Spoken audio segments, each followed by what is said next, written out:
Hey everyone, Melanie here. How are you all going? It's been over a week since I've been on. Thought I'd give you a little bit of a break since our 4-day series. And welcome everybody back to today's live. I wanted to chat to you today about imposter syndrome. So let me know if you're watching live or watching later on replay. Have you ever experienced feeling like an imposter? Talking about what you do, getting up in front of people, chatting on camera. Have you ever felt like people know more than you? Have you ever felt that you feel like a bit of a fraud? You feel that others will know more than you will, that they will suddenly find you out, as if like, what do you know and why are you there talking? So let me know if any of these things have ever happened to you, because I know for myself that these things are not hidden and are not completely overcome from myself, because what happens is that we get to a certain point and then we think, right, I want to go to the next level. I've reached my comfort zone, it's pretty safe here, why would I want to do anything different? However, your soul is like, right, what's the next adventure? So let me know who's on watching this today. So then you get a bit of a wake up call, or you get this thing of going, like I wonder if I could maybe do this type of program, or do this event, or webinar, or workshop, or whatever it is. And then suddenly you think that's a really good idea, and then you have to sit down and start working on it or do it, and you suddenly just start feeling like, I don't deserve to be doing this. I'm not worthy. I'm a bit of a fraud. All of these things, let me know if you can relate. And the reason why I wanted to talk about imposter syndrome is it's something that comes up for a lot of people that I work with, and it does as well at times for myself. And so I wanted to share with you a story and around imposter. So I was over a year ago when I moved to Brisbane from central Queensland. I moved to Brisbane, and then I was starting to go out and put myself out there and run workshops and sessions. And I have to say, imposter syndrome was massive for me for coming to a new place and putting myself out there. And I just felt like, who's going to listen to me down here? There's other people doing what I'm doing. I felt like an absolute fraud. I felt like, what I had to offer was nowhere near what people were needing down in Brisbane. And obviously I soon realized that that wasn't the case, but I did feel massively around imposter. I felt really scared about putting myself out there on social media, putting myself out there in videos, doing all of these things would have been just over a year ago that I would have been doing when I was in central Queensland, even though I was still coming down to Brisbane, and large organizations were flying me down to run team trainings. Whereas when I came down, I was doing a lot of work around promoting more of myself and the individual work that I do. So I then did overcome a lot of that imposter syndrome, and then for the past year, I've been able to create different programs, create things that are now very much in my comfort zone. And then over the period that we've had some time to pause, some time to reflect on a lot of things that we've had, reflect on things that people have been asking me as well, of going like, are you going to do next level workshops, all of these things. And I thought, I had my whole year mapped out of like really getting to grips with everything that I was doing, getting that comfortable and doing all of those things.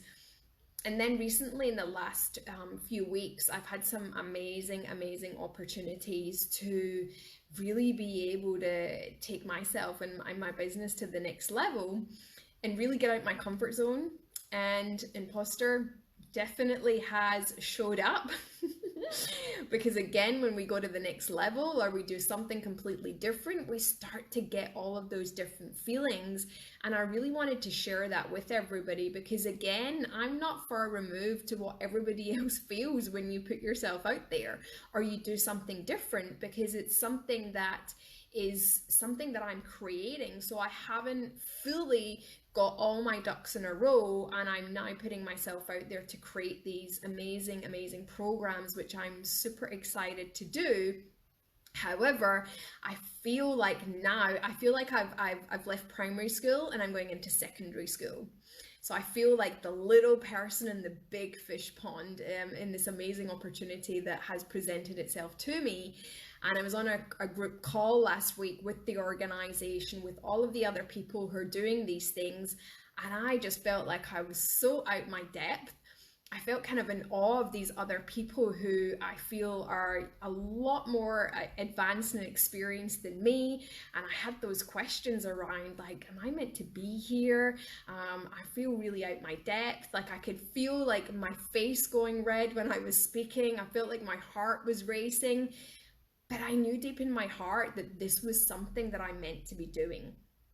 And when we sometimes feel like imposters, or we just feel like this is really out of our comfort zones, it's actually because this is where we're meant to be. And I really wanted to share that with people, and let me know in the comments if you feel or have felt like something around pushing yourself out your comfort zone that you've ever felt that people know more than you do. So when it comes to imposter syndrome, and sometimes people will ask me, like, what is that? And it's about you thinking that everybody else knows more than you. It's also around the fact that then feeling like you have to give so much value to people to make yourself look like you're the expert. And again, that's not the case. You don't have to be giving everybody everything of what you own in order to then reduce the imposter syndrome. Because what you have to do and what you have to say is of value. And when we give people way too much information, people can't digest it. They can't take away from it. They start feeling really overwhelmed and confused. So really, to be reducing that imposter syndrome is getting clear on what it is that you do, what you offer, and what's a couple of things that you can be giving to people as value, and not feeling like you've got to give more every time that you speak in order to not feel like you are feeling like an imposter, or you don't deserve it, or people are going to find you out, if you don't add so much value to people. And really taking that step back to, if you're looking at going to the next level or doing different things in your business or adding more speaking to what you're doing, is getting clear on that and getting clear about, what is it of what you have to offer is of value to people. And sometimes growing pains and feeling out your depth and out of your comfort zone is actually a really good positive thing, because you know what, we get to grow.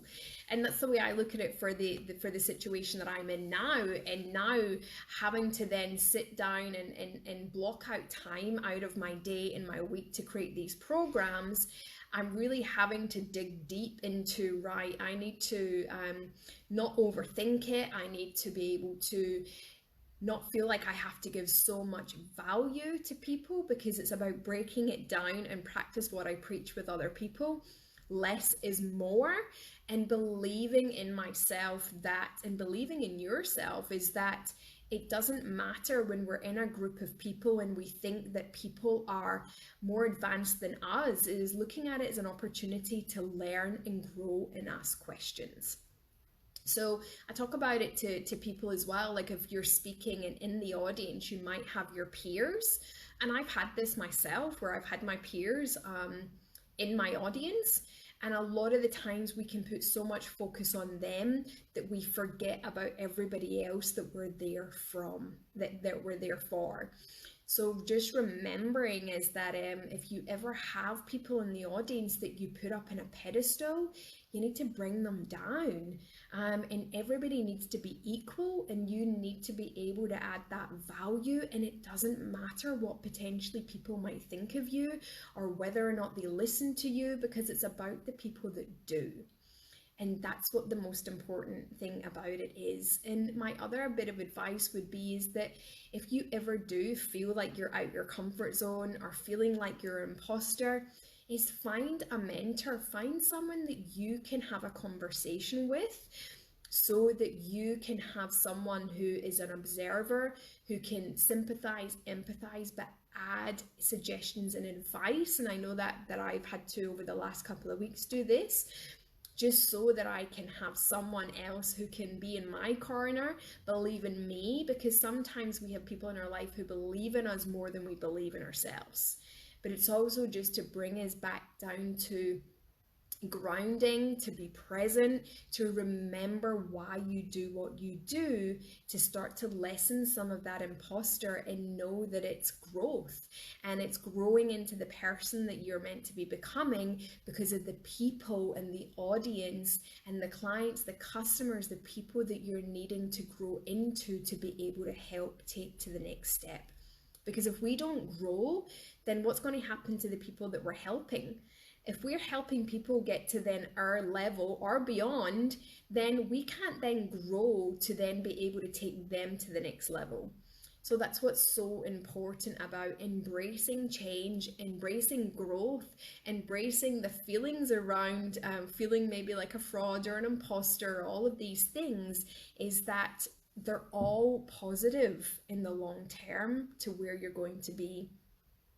I also want you to think about is that where you are now, you've probably went through a lot of feeling like that anyway before, and you've come out the other side. And really, has the worst case scenario happened to what we think about in our heads of when we're going through the growth pains? Is that what actually happened? Did we survive? Yes, we did. Then we can do it again. So another last tip that I want to leave you with is that when we go through the growing pains and we get to that level where we feel really comfortable, we feel in control, we feel confident about what we're doing, but there's always another stage for us to go to. There's always more growth, more that we can learn, new programs, new deliveries, new something that we can do to be able to help more people. And with that comes a lot of the time out our comfort zone. So something that I learned over the weekend when I've been doing a lot of online studying and a lot of online programs during this time, and if anybody else has heard of this before, and it's called the freeze frame technique. So I absolutely love being able to just really connect with myself, to ask questions and really listen to myself for the answers, to know that I'm on the right path. So I learned this over the weekend, and it's really about connecting to your heart and asking your heart, is this what you're meant to be doing? And it is going to be able to tell you that and tell you what you need in order to move past some of those feelings that you might be having. So it's about just closing your eyes, placing your left hand over your heart, closing your eyes and just taking some deep breaths in and out and breathing in and out of your heart. And then I want you to get clear on what is that question that you would like to know some answers. So maybe you're looking at doing something new, or looking at going to the next level, or just doing something that is literally pushing you and waking you up every day with, when are you going to wake up? When are you going to do this thing that I'm pushing you to do? Then ask your heart and ask that question and just sit in silence and allow your heart to tell you, because your heart will be able to give you that. and then just allow that space to come in. And when you have heard, and if you haven't, that's okay, if this is something that's new for you, is just keep breathing and then maybe come back to it again, and then start to write down some of the things that you might have potentially heard or felt from your heart. And then you know it's the right thing to do, and it might be feel the fear and do it anyway. Is some of the things that I say to people is that, you know, still do it anyway. So that's what I wanted to chat about, was imposter syndrome. So go and sit in silence, sit in pause, just really connect with yourself. And if it's something new or something that you're unclear of, should I still be doing it or not? If you're maybe at crossroads with what you do and you want to know some answers. And sometimes when we ask a whole heap of people, we can get different answers. And sometimes about connecting with ourselves to really know if this is the path that we're meant to be on. So I hope this has been helpful for you. Let me know if there's been any key takeaways from this live that I've done today around imposter. If you've ever felt like that before, if you need any more help on any of those things, feel free to reach out to me, private message me. If you're struggling a little bit around maybe pushing through some of the growing pains and imposter, and you would like a little bit more help with it, then reach out to me. More than happy to chat a little bit more with you. But thank you for watching today, and stay tuned, and I'll be jumping back in the group later on in the week. Have a great afternoon, evening, day, wherever you are, and I look forward to seeing everybody soon.